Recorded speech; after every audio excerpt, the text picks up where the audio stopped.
In this 941st episode of the Vietnam Veteran News Podcast, a story will be highlighted that tells the inside story of what it is like to be an infantryman in the Vietnam Delta during that war.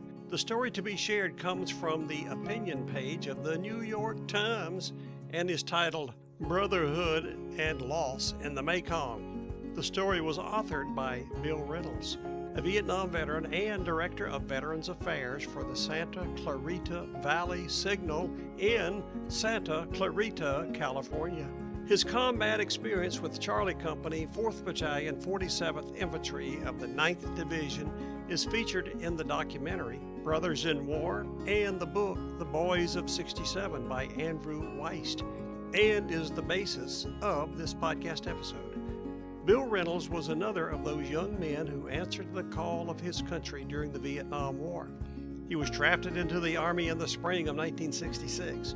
After a week of Army indoctrination at Fort Bliss, Texas, and 6 months of infantry training at Fort Riley, Kansas, he found himself at Camp Bearcat in Vietnam.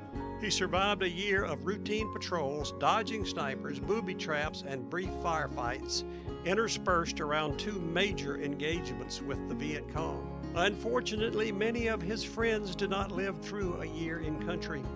Bill recounted a poignant memory of loss in the story when he wrote the following. Months after returning home, my mom told me about the phone call she got in mid-July 1967 from my buddy Phil's mother, Helen Farrow. She said, "Marie, the Army officers just left. My son has been killed, but your boy is okay." Hear Bill's story in episode 941 at the Vietnam Veteran News Podcast. Go to VietnamVeteranNews.com.